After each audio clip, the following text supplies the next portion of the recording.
Salvador, Nayib Bukele.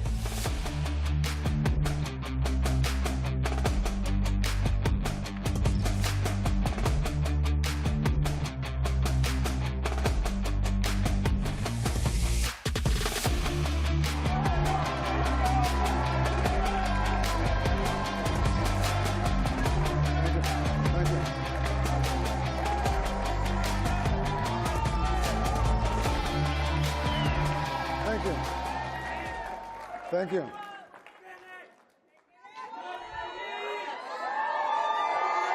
Thank you, thank you. Thank you very much. Gracias, gracias. Thank you, thank you. Gracias, muchas gracias, muchas gracias. Thank you, everyone. Thank you, everyone. Thanks, thanks. Let's have a seat.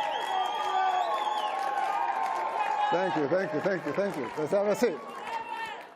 Thank you, thank you, thank you. I love you too, I love you too.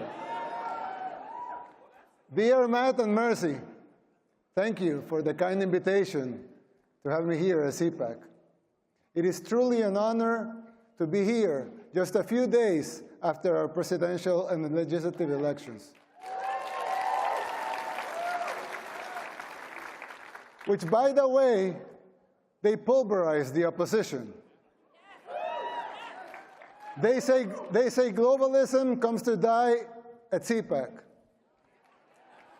I'm here to tell you that in El Salvador, it's already dead.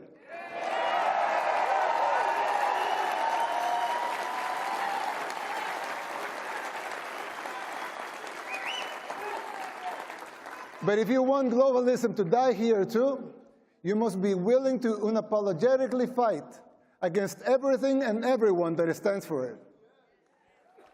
Fight for your freedoms. Fight for your rights.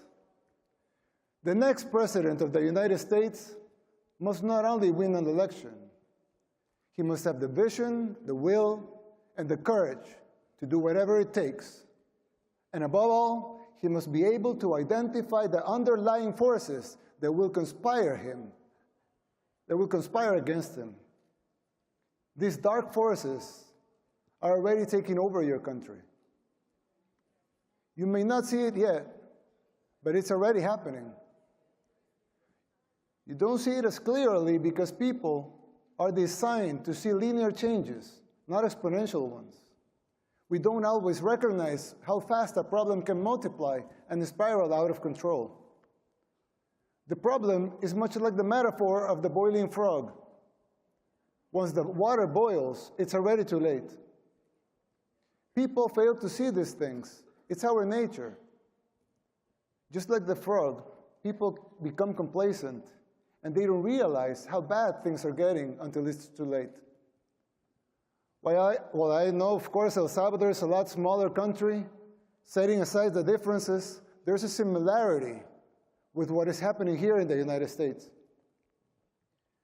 We also had many apparently isolated problems in the 60s and the 70s, and we failed to realize as a country the severity of them until it became a civil war. By the time we reacted, it was already too late. We were already boiled like the frog. And it took us 50 years, 2 wars, 250,000 lives, and a third of our population displaced, and a near miracle to get our country back.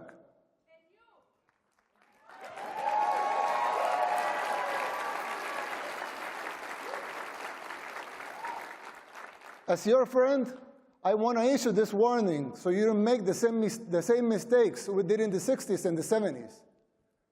It is not easy to pull yourself back once you're in boiling water. In fact, all the experts said it was impossible. And besides, you don't want to wait 50 years and maybe hope for a miracle to get out of hell. You can still jump before the water boils.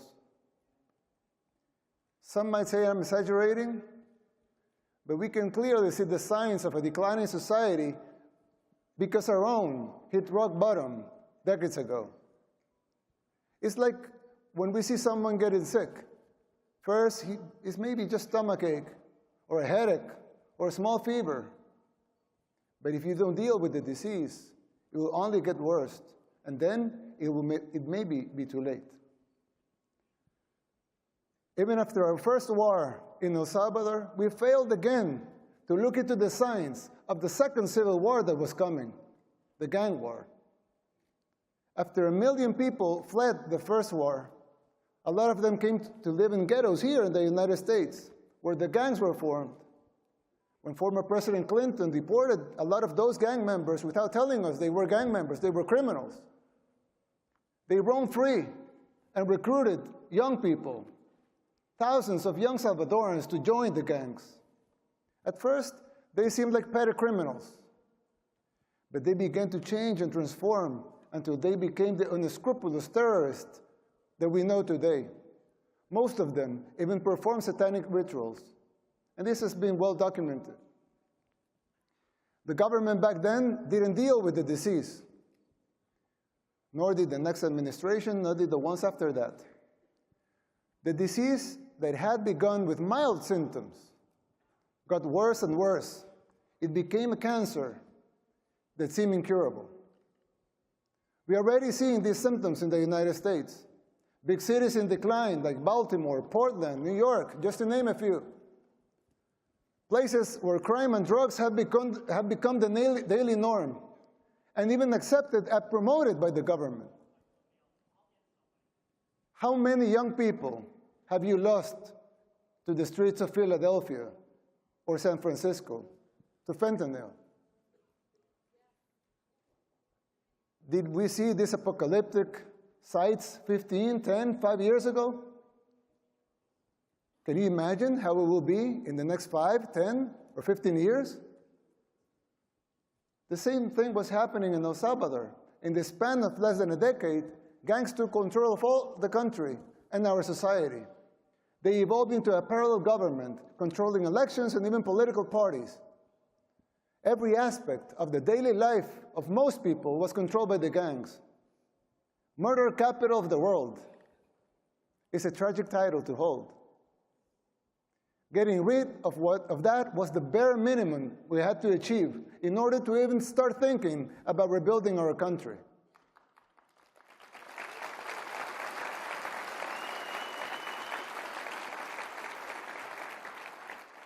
But jumping out of the water when it's already boiling is an almost impossible feat. You are not there yet. And believe me, you don't want to be. We didn't think about to cleanse our society. We arrested the terrorists, but we have to remove corrupt judges and corrupt attorneys and prosecutors.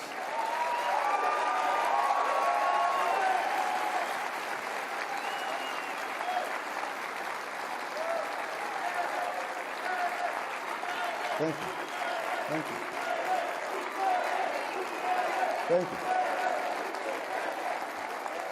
These corrupt judges and prosecutors were setting the gang members free.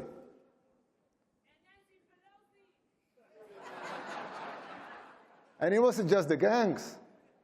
The corrupt system worked in tandem with the so-called international community, the NGOs, and of course the fake news, just like it happens here in the United States. Unelected bureaucrats are trying to instate public policy. Who elected them? They don't have a democratic mandate. If they want a seat in the table, they should run for office. Let the people vote. It will not be a pretty sight for them if the elections are free and fair. I mean, who elected Soros to dictate public policy and laws? Why does he feel entitled to impose his agenda? Let me tell you something. Soros and his cronies hit a brick wall in El Salvador.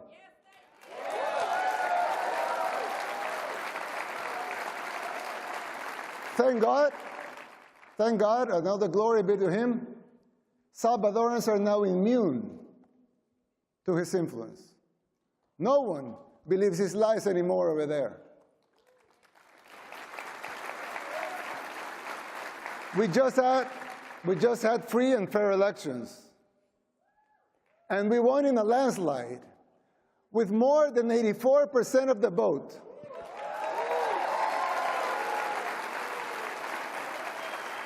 Let that sink in. More than 84% of the people voted to continue our policies. Our victory is unprecedented in the history and modern democracies in the world. They also gave us a supermajority in Congress, more than that, 54 seats out of 60.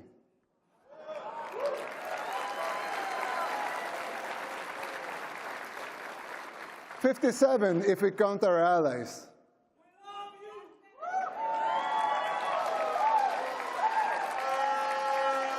That's 95% of Congress.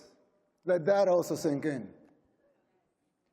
The people of El Salvador have woken up, and so can you. The global elites, they hate our success, and they fear yours. The people's free will to choose their leaders is something they despise because they cannot control that. You have experienced this firsthand here in the United States.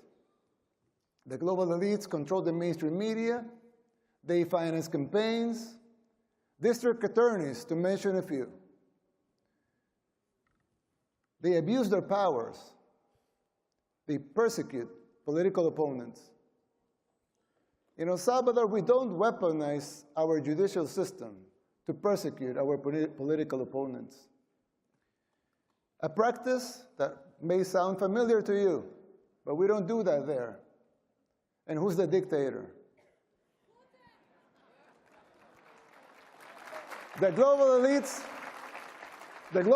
in the media, they work in conjunction, they run some stories and publish them, same pictures to reinforce their agendas.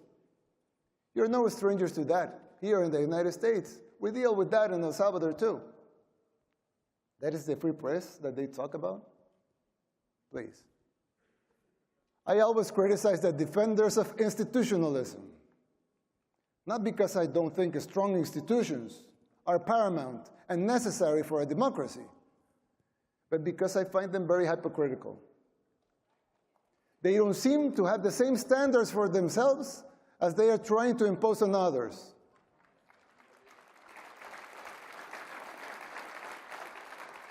But there's yet another component that is more dangerous than a simple double standard. Institutions were created to serve the people, and not the other way around.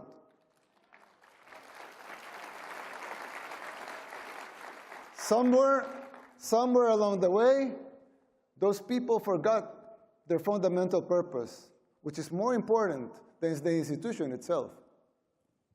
When the judicial system was created, it was created out of the necessity to bring justice. But now, it seems that survival and control of the judges, of the AGs, among others, are paramount. And the need to bring justice is merely a little more than an afterthought. Another example, the police was created to bring law and order. Let them seek law and order then. But now some of them are even afraid to do their job because they fear the consequences for doing it. They should be encouraged to fulfill their foundational roles without fear of repercussions that distract them from their missions.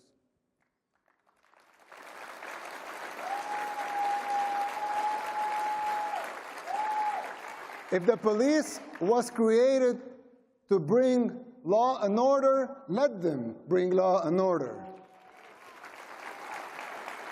If the judicial system was created to bring justice, let them bring justice. Let them protect their purpose at all costs. Same goes with the press. Let them be free, A democracy needs a free press. But to enjoy that membership, you must adhere to your duty as a reporter. Report the facts. Don't be a puppet of those who finance you or finance the organizations that you work for.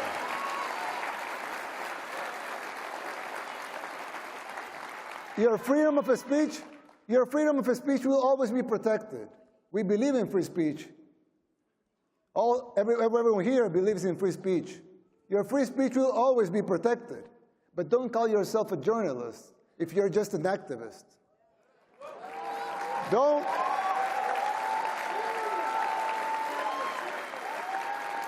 call yourself independent if you depend in open society. Soros NGO for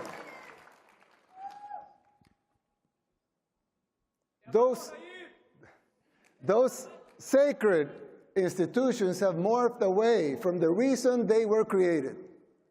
We should not defend those institutions for the sake of being institutions. Instead, we should defend the principles that created those institutions in the first place.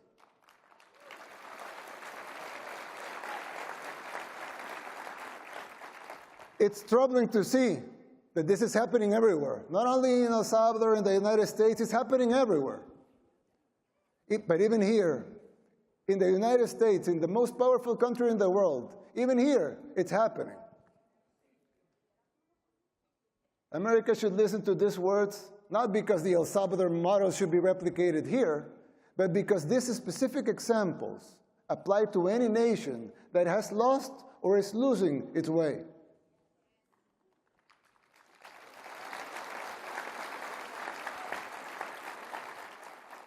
Ask yourself why this is happening, who is supporting it, and whether it's by ignorance or by choice. And fight it. Fight it with all your heart and soul, and be the beacon of hope. And be the beacon of hope that your founding fathers, with all their faults like every human being has, dreamt for your country.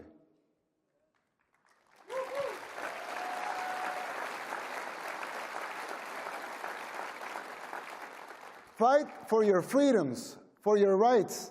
Fight for the original purpose of these institutions and not their mere existence. It's still not too late. It can be done.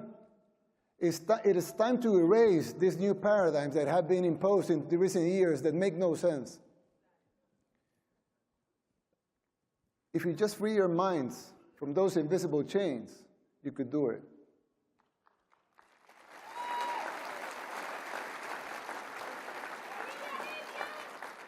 This shift is an extremely dangerous trend that undermines these institutions. Effectiveness and their credibility is at stake, both home and abroad. This is a warning from a friend. You should adhere to their foundational principles and purposes and denounce this new institutionalism. Now, you would think that's it. As it wasn't enough, right? But unfortunately, there's more. There are other symptoms that are even more difficult to diagnose. For instance, the financial situation of the United States. When I talk to my conservative friends right here, they always tell me that the problem is high taxes. But they're wrong. Of course, high taxes are extremely high here in the United States. I give you that. You're right in that. But that's not the real problem. The real problem is not the high taxes themselves, but the fact that they are not even really funding the government. Not even those high taxes, higher than a lot of places in the world, not even those taxes are really funding the government. So who's financing the government? Government is financed by treasury bonds, paper. And who buys the treasury bonds? Mostly the Fed. And how does the Fed buy them? By printing money. But what backing does the Fed have for that money being printed? The Treasury bonds themselves. So basically, you finance the government by printing money out of thin air. Someone could ask, well, so if the government can print unlimited amounts of money out of thin air, why did they collect taxes?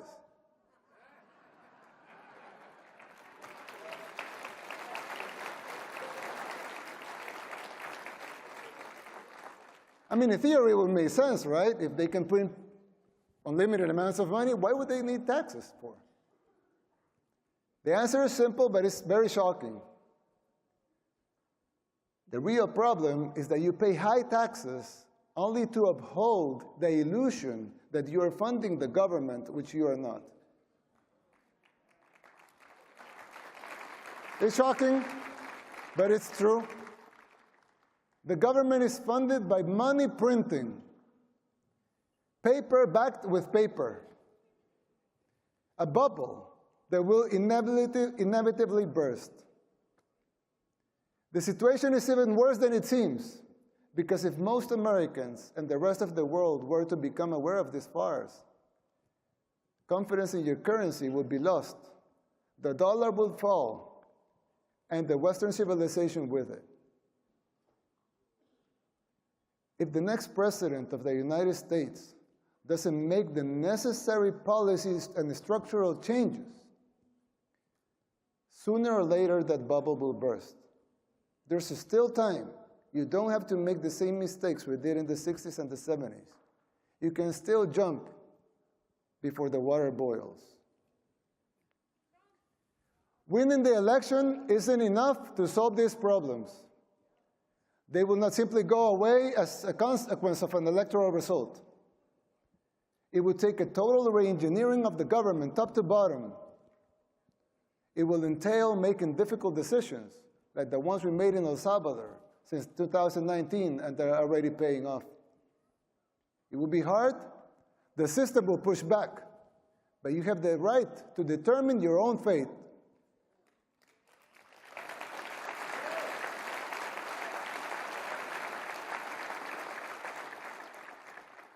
Salvadorans did the same.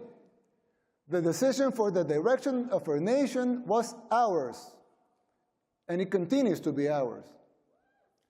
We didn't tolerate being told what to do. In doing so, we did the unthinkable. Against all adversity, we transformed El Salvador from the most dangerous country in the world to the safest in the Western Hemisphere.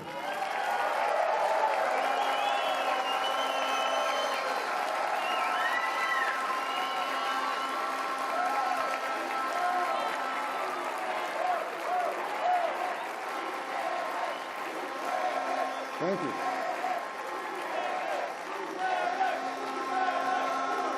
Thank you. We did it by defying the global elites. We told them no more. And that is my message to you. Put up the fight, because it is, in the end, it will be worth it. It has been for us, and you will have your country back. May God bless you. May God bless the people of the United States. May God bless El Salvador and the future of both our nations. Thank you very much.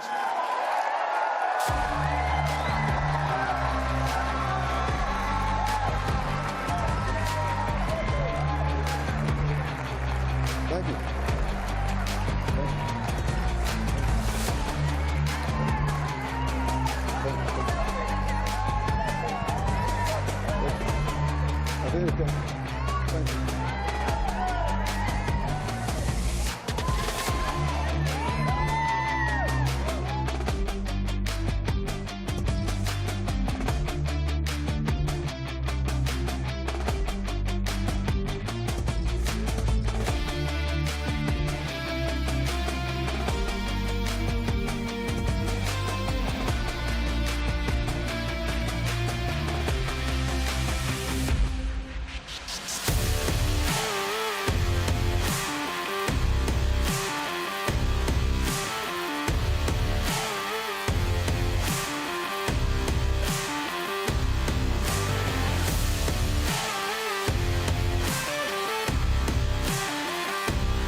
Ladies and gentlemen, thank you for